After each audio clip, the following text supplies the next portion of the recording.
মানিকগঞ্জে পরিবহন খাত থেকে আওয়ামী লীগ সরকারের আমলে 15 বছরে চাঁদাবাজি হয়েছে 400 কোটি টাকা। আর এই চাঁদাবাজির মূল হোতা ছিলেন পৌর আওয়ামী লীগের সাধারণ সম্পাদক জাহিদুল ইসলাম জাহিদ। অভিযোগ রয়েছে এই চাঁদার টাকার ভাগ পেতেন আওয়ামী লীগের শীর্ষ নেতারাও। শেখ হাসিনা সরকারের পতনের পর চাঁদাবাজির নেতৃত্বে থাকা থানা আওয়ামী লীগের নেতারা আত্মগোপনে চলে যাওয়ায় বন্ধ হয় চাঁদাবাজি সবচেয়ে বড় এই খাত। 1996 সালে মানিকগঞ্জ বাস স্ট্যান্ডে একটি চায়ের দোকানের কর্মচারী ছিলেন জাহিদ। পরে আওয়ামী লীগের রাজনীতিতে যোগদান করে পৌর আওয়ামী লীগের সাধারণ সম্পাদকের পদ পান। 2017 সালে বাস টার্মিনাল সহ মালিক সমিতি নিয়ন্ত্রণে নিয়ে নিজেকে সভাপতি ঘোষণা করেন। সেই সঙ্গে জেলার bus, minibus, microbus, auto tempo owners group দখল করে চাঁদাবাজির নেতৃত্ব দেন জাহিদুল ইসলাম জাহিদ। শুরু হয় পরিবহন খাতে চাঁদাবাজি। মাসে চাঁদাবাজি করে আয় করেন 2 কোটি টাকারও বেশি। গড়েছেন সম্পদের পাহাড়। ঢাকা আরিচা মহাসড়কে চলাচলরত গণপরিবহনের মধ্যে সেলফি, নীলাচল, শুভযাত্রা, যাত্রী সেবা, maxi, highway minibus, private car, CNG, hello bike সহ বিভিন্ন গণপরিবহন থেকেই মূলত চাঁদা তোলা হতো। তথ্যমতে মানিকগঞ্জ বাস স্ট্যান্ড থেকে 70 থেকে 80টি শুভযাত্রা বাস ঢাকায় যাতায়াত করে। প্রতি গাড়ি থেকে শুধুমাত্র মানিকগঞ্জেই চাঁদা গুনতে হতো 1300 টাকা। সেলফি পরিবহনের 150টির ওপর বাস পাটুরিয়া থেকে গাবতলী যাওয়া আসা করত মানিকগঞ্জে। প্রতি গাড়ি বাবদ চাঁদা দিতে হতো 380 টাকা করে।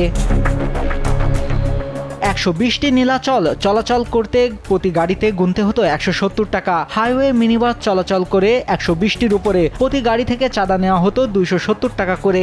Baniajuri to Manikganj bus stand পর্যন্ত 60 থেকে 70টি ম্যাক্সি চলাচল করলেও প্রতি গাড়ি থেকে চাঁদা নেওয়া হতো 300 টাকা। তাছাড়া প্রতি গাড়ি থেকে পুলিশকে মাসে দেওয়া হতো আরও 2000 টাকা করে। আরিচা পাটুরিয়া থেকে যাত্রী সেবা চলাচল করে 70টির উপরে প্রতি গাড়ি থেকে চাঁদা দিতে হতো 170 টাকা করে। রেন্টিকারে ভাড়ায় চালিত প্রতিটি হাইয়েস্ট মাসে 1700 এবং প্রাইভেট কারকে চাঁদা দিতে হতো মাসে 600 টাকা করে। এছাড়া 60 থেকে 70টি সিএনজির প্রতিটি থেকে চাঁদা আদায় করা হতো 100 টাকা করে। 3 শতাধিক হ্যালো বাইক জেলা শহর ও তার আশপাশে চলাচল করতে প্রতিটি থেকে 30 টাকার উপরে চাঁদা তোলা হতো। চাঁদা না দিলেই নির্যাতনের শিকার হতেন পরিবহন চালক ও মালিকরা। অভিযোগ রয়েছে এই চাঁদার টাকার ভাগ পেতেন আওয়ামী লীগের শীর্ষ নেতারাও। বেপরোয়া চাঁদাবাজিতে পরিবহন মালিকেরা চরমভাবে ক্ষুব্ধ থাকলেও তা প্রকাশ করতে পারতেন না। নীরবে তারা সবকিছু হজম করত। গেল 5 আগস্ট ছাত্র আন্দোলনে পতন হয় শেখ হাসিনা সরকারের। এরপর বন্ধ হয় পরিবহন খাত থেকে চাঁদাবাজি। এতে স্বস্তিতে পরিবহন খাতের সবাই। আমাদের এখানে যে আগে যে জাহিদ মিয়া আসলো লাখ লাখ টাকা চাঁদা উঠে নিয়ে যাইতো অনেক গুণা গাড়ির থেকে। আগে আমরা ক্যাশ ঠিক মতন পাইতাম না, এখন বর্তমান উনি নাই, আমরা অনেক শান্তিতে আছি। আমরা আগে দিতাম ডেলি 90 টাকা আর 3 মাস পর পুলিশ ডিউটি করতাম। আমরা শান্তি চাই, আমরা সরকারের কাছে কিছু বাবা শান্তি চাই, সবাই মিলে যে দুনিয়াতে চলাফেরা পারি, থাকতে পারি। মানিকগঞ্জ বা গুলিস্থানে চাঁদা দেওয়া লাগতো, রাস্তায় পয়েন্টে পয়েন্টে দেওয়া লাগতো। ওখানে হয়তো বা যে জিনিসটা যে প্রক্রিয়া চালু হয়েছে শুরু হয়েছে, আমাকে ওখানে রাস্তাঘাটে কোনো চাঁদাবাজি নাই। এরকম থাকলে জনগণ ও খুশি এবং কি আমরা যারা গাড়ি চালাই চালকরাও খুশি, মালিকরাও খুশি, মালিকরাও 2 টাকা পাইব।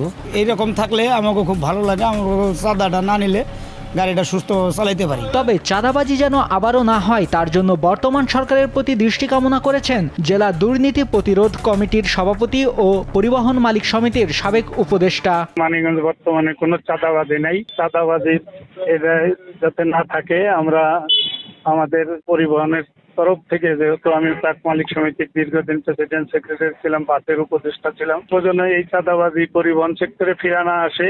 দেশে আমরা একটা স্বচ্ছ সুন্দর পরিবেশ পরিবহন সেক্টরে পরিবেশ চাই। পরিবহন মালিক সমিতি ও পরিবহন শ্রমিক সমিতির নেতারা ও মানিকগঞ্জের সাধারণ মানুষের চাওয়া আর যেন চাঁদাবাজি ফিরে না আসে। শান্তিতে তারা ব্যবসা বাণিজ্য করতে চায়। নিউজ ডেস্ক, দেশ টিভি।